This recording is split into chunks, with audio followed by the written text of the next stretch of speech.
रमज़ान की मुक़द्दस रात थी। पूरे शहर में एक रूहानी सुकून छाया हुआ था।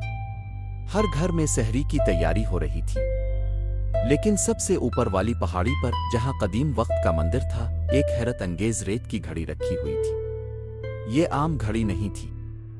इसमें तलाई रेत भरी हुई थी, जो बिल्कुल सही वक्त पर सहरी और इफ्तार के औकात का ऐलान करती थी। लेकिन अचानक एक पुरस्रार आवाज सुनाई दी। हुआ तेज हो गई, और जैसे ही चांद बादलों के पीछे छप गया, एक खौफनाक झटके से वो रेत की घड़ी गिर गई। एक जोरदार आवाज के साथ शीशे के टुकड़े जमीन पर बखर गए और तलाई रेत हर तरफ फैल गई। इसी लम्हे पूरे शहर की घड़ियां रुक गईं। लोग हैरान हो गए, सहरी के औकात का पत्ता ही नहीं चल रहा था। अब वक्त बखर चुका था, और अगर रेत की घड़ी ठीक ना हुई तो सहरी और इफ्तार के औकात हमेशा के लिए खराब हो सकते थे। ज़ैद, जो कि एक 14 साला बहादुर लड़का था, ये सब देख रहा था। इसके दादा ने इसे बचपन से वक्त की इस मुक़द्दस घड़ी के बारे में कहानियां सुनाई थी।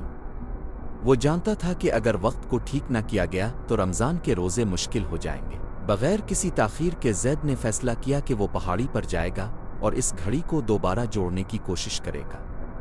वो जानता था कि इसके लिए शहर के मुख्तलिफ हिस्सों से गुमशुदा रेत जमा करनी होगी। ज़ैद का पहला सफ़र हुआ कि हाकिम के पास था, जो एक कदीम दरख्त के नीचे रहता था।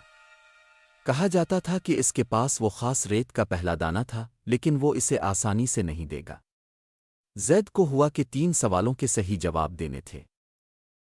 हाकिम हुआ ने अपनी गहरी आवाज़ में कहा, अगर तुम इस रेत के दाने के मुस्तहिक हो तो मेरे 3 सवालों के जवाब दो। पहला सवाल, ऐसा क्या है जो हमेशा चलता रहता है मगर कभी थकता नहीं?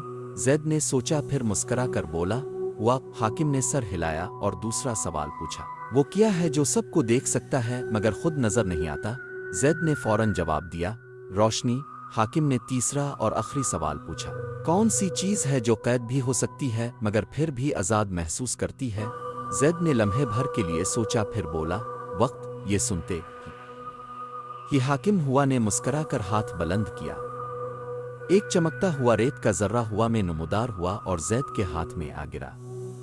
तुमने अपनी अक्लमंदी साबित कर दी ज़ैद। पहला जर्रा तुम्हारा हुआ। मजीद 3 आजमाइशों के बाद ज़ैद ने बाकी तमाम रेत के जर्रात इकट्ठे कर लिए। अब वक्त था कि वो वापस जाए और रेत की घड़ी को दोबारा जोड़े।